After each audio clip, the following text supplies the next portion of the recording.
everyone. Welcome back to the lectures and introduction to multi-agent systems.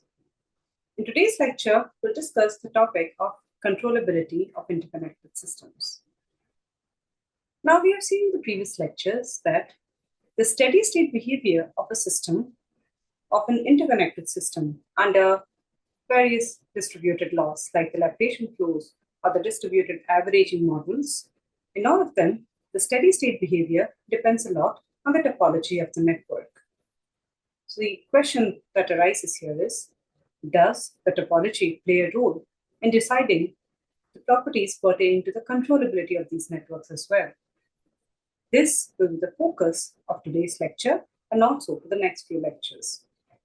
To be specific, in today's lecture, we'll introduce we'll do a quick recap rather of what is the notion of controllability, and we'll also try to understand why it is of importance in the case of multi-agent systems. So let's get started.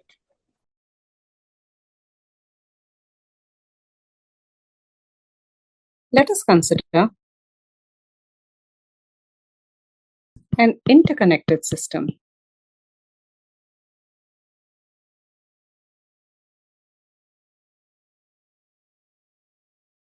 What are some examples of interconnected system? First is a social network is an example. Wireless sensor nodes,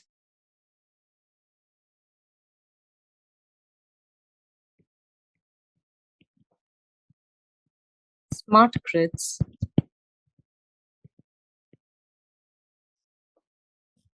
and even a robotic framework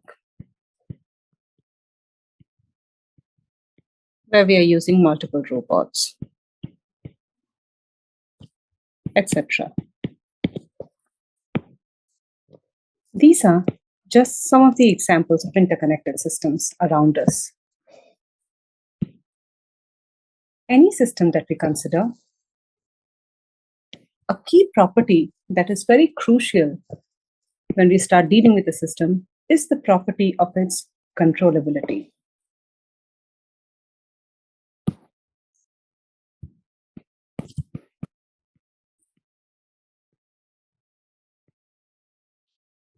Fundamental property associated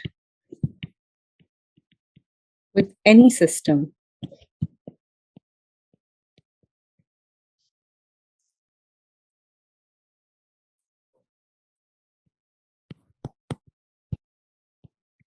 is that of controllability.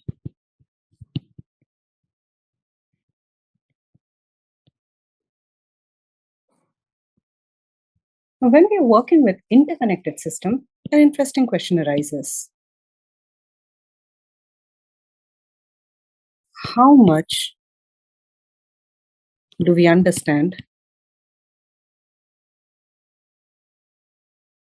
the interplay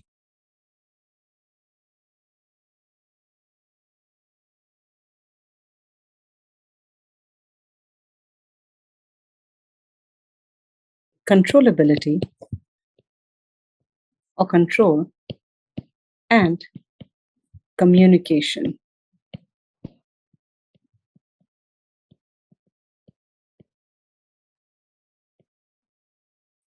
So what does this question mean? It means that when we are looking at an interconnected system or when we are looking at a multi-agent system where there are many components of the system and all of these components are communicating with each other in some very specific ways. Now the question is, how does this communication between the different components of the bigger system affect the control or the controllability aspect of the given system? How can we answer this question? It only makes sense to understand or consider, let's write it, it is only intuitive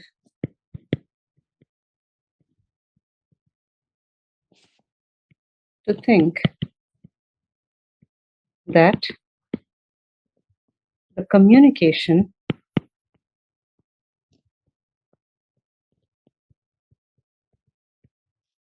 among or between the interconnected components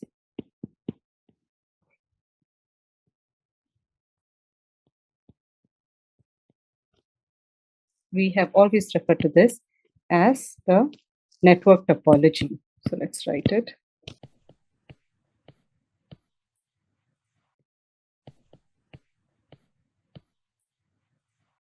We are saying that it is only intuitive to think that the communication among the interconnected components must play a role.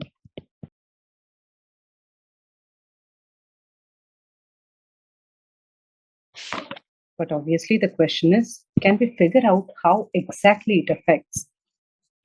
So let's write the second question that we have. How does it affect? Can we say that certain graph topologies, for example, a path graph or an all-to-all graph or a star graph, can we say that certain topologies always tend to be controllable and certain topologies are never controllable? Does the network topology affect the controllability of a system to that extent? So before we answer this question, let us first try to remind ourselves of, first of all, what is controllability? And second of all, why do we even need to look at controllability? So let's do a quick recap about the notion of controllability.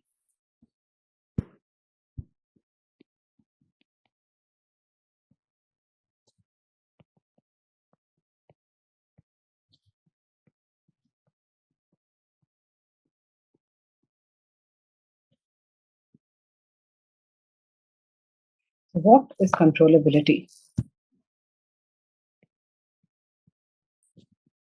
When a system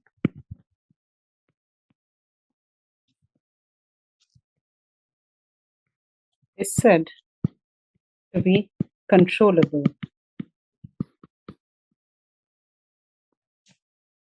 then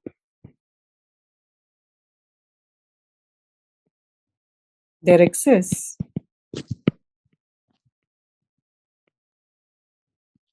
an input U. So let's write control input so that we are consistent with the control literature. A control input, which we denote as some U of t. So it says, then there exists a control input U of t, which can steer the system states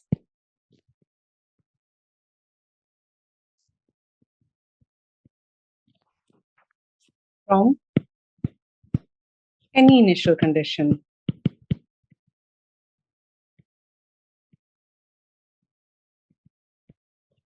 Say we denote it as some xt0 to any desired state.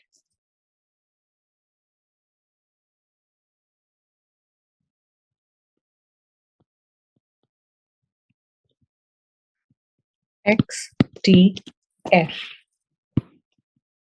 in a finite time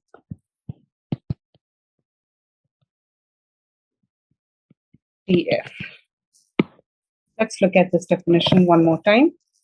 It says that when a system is said to be controllable, then there always exists some control input U of t. So what can that control input do? It can steer the system states from any initial condition xt0 to any desired final state. Let's call it final state xtf in some finite time tf. So pictorially, if you want to represent it, we'll write it in this manner.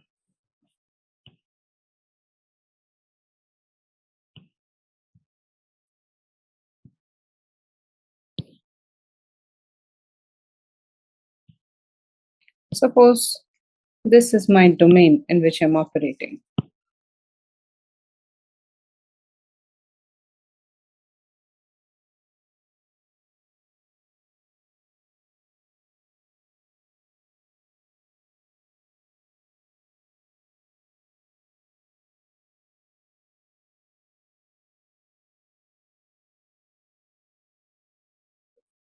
Then what can I definitely do? I can start from any arbitrary position xt0, and I'm interested in reaching some final position xtf. The question is, if I want to start from here and reach here in some finite amount of time, can I figure out an input which can do this job for me? If there exists an input such that I now start from here and reach this point in some finite amount of time. So this is my input ut, which has now taken me from xt0 to xtf in some finite time tf. This is the notion of controllability of a system. So most of you must have studied it already in perhaps in many of your courses during your undergraduate. But just in case you haven't, let's quickly look at what is the formula of controllability. So suppose we start with a linear time invariant system. Consider an LTI system. LTI is what? Linear time invariant system.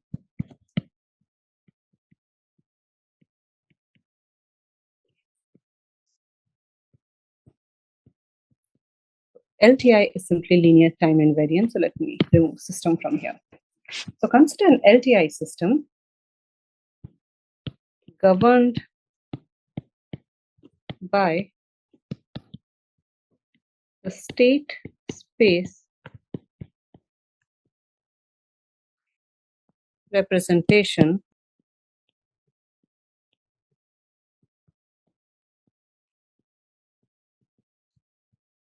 given by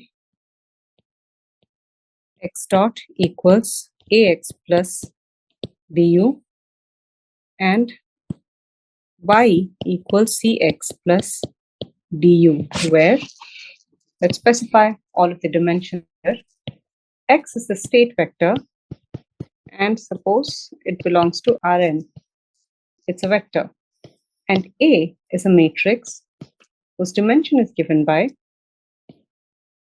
Rn cross n. Now, let us consider one more thing, that we are looking at a seesaw system.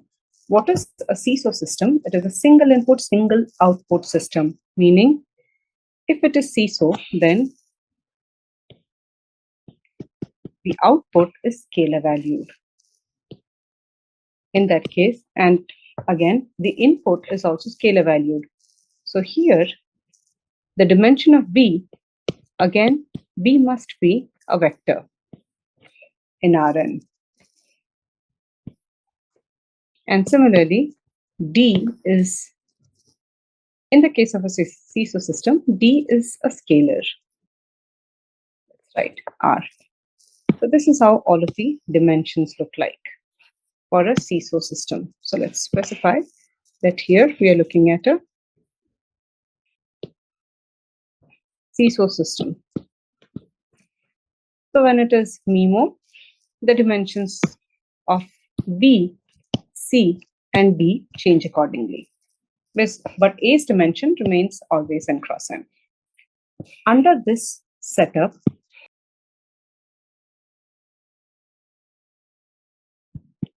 the system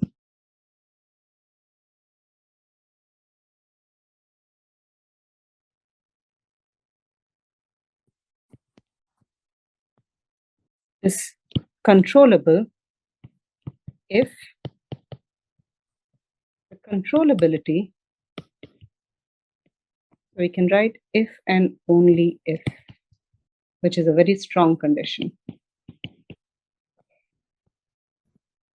Matrix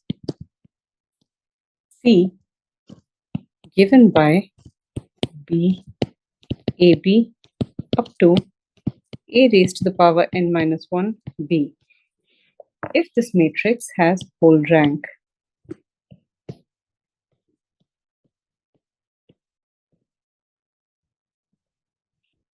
So how do we check the controllability of a system? We take this system, x dot equals ax plus bu, y equals cx plus du. Then we take the A matrix and the B matrix together, and we construct a new matrix C as given here. Then if this matrix C has full rank, only then the system is said to be controllable. Let us look at a very simple example.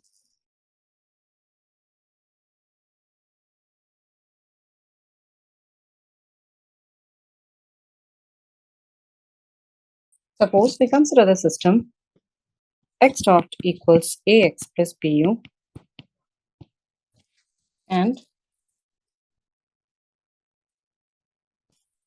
so notice that I can calculate controllability only using this. But just to complete the system, let me also write y equals cx plus du. And for the given system,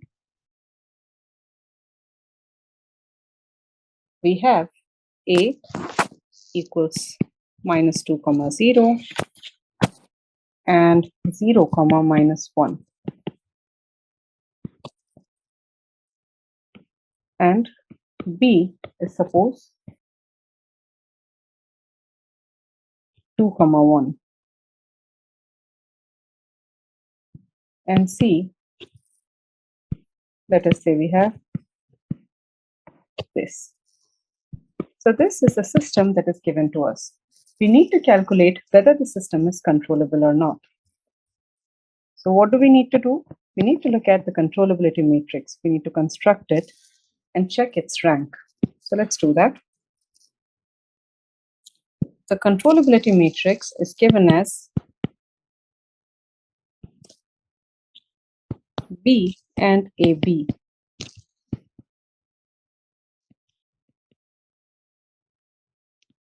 B is simply 2 comma 1 and AB is this vector,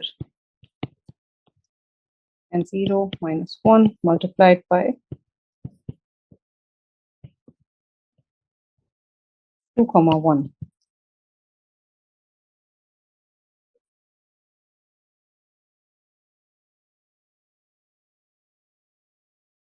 And this gives us the matrix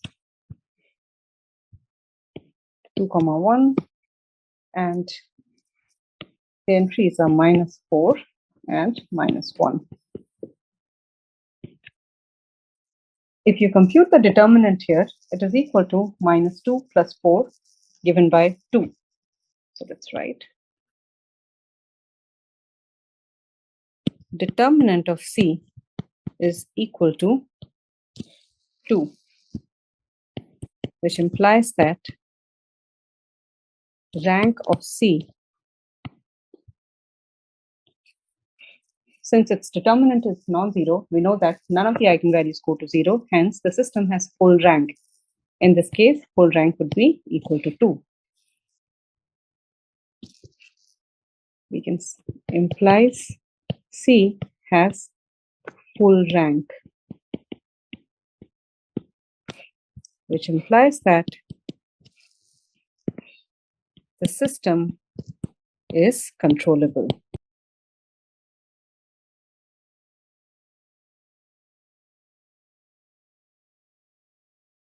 So now we understood what is controllability and how can we check controllability for any given system. But let us now try to answer the question as to why do we need to look at controllability to begin with? Meaning, what role does controllability play? So let's write it. The importance of control in multi-agent systems or interconnected systems, say. So MAS, just to remind you, MAS refers to multi-agent systems.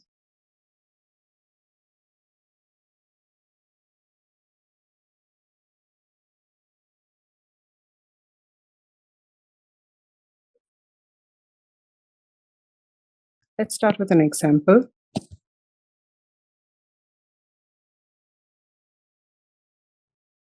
In a social network,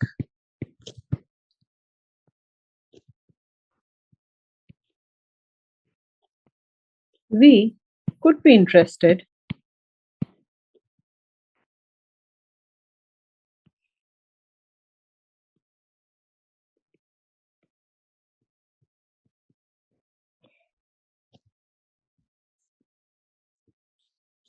in the agents not being polarized.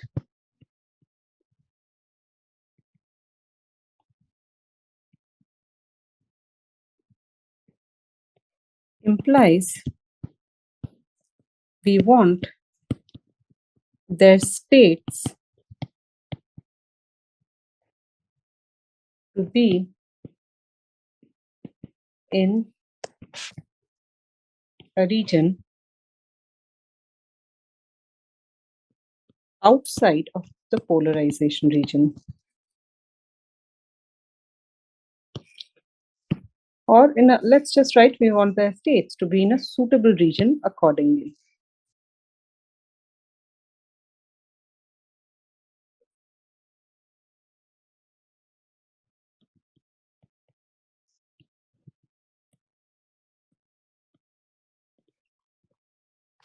Just to remind you, when we say that a set of agents are polarized, what do we mean? Suppose this is my x vector. Let x bar be its final state, like the final value of the states as some t tends to infinity. Then if now my states tend to take values like this,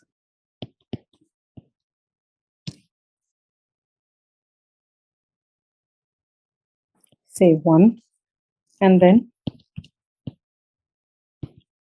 -1, -1, -1, and 1.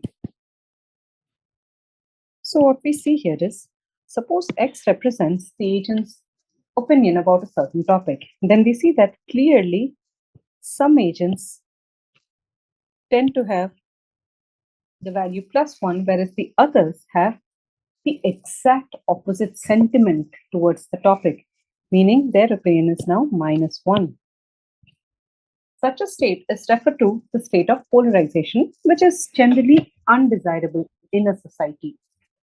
In such applications, we might be interested in deriving a control, which could be some external input acting on the system, and we would ideally want that control to steer the system states outside of or to any other state other than this polarization state. Hence, the motivation for studying control is that it can be summarized in this manner. But before this, let us write this in the form of a transpose. Suppose this x bar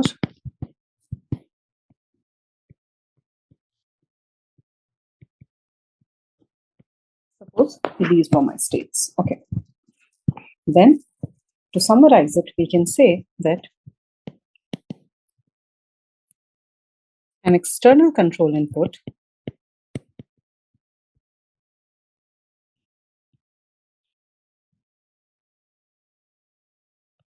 can be designed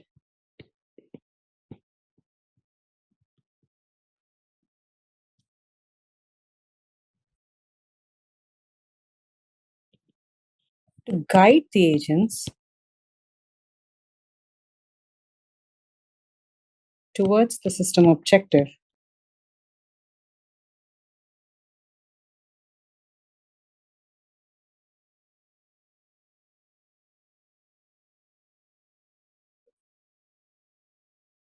Second point is, let's write it, control techniques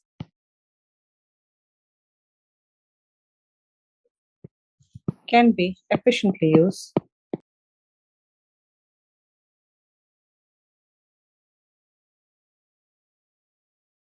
to enable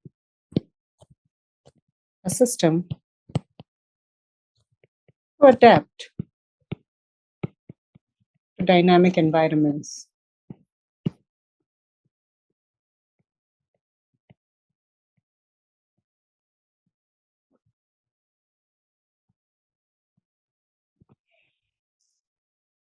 They can be used to make sure that the agents stay coordinated.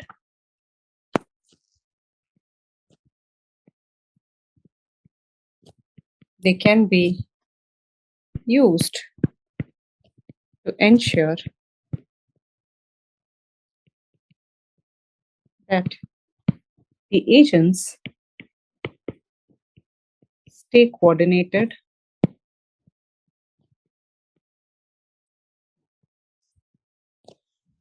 and they can also be used to ensure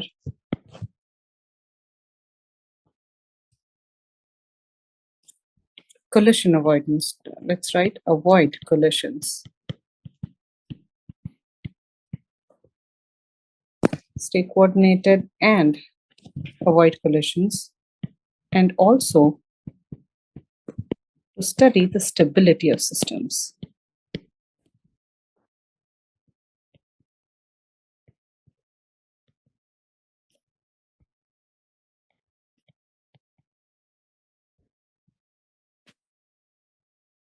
Hence, control can actually be used to design efficient inputs for any interconnected or multi-agent system. However, this design first has to pass the test of controllability.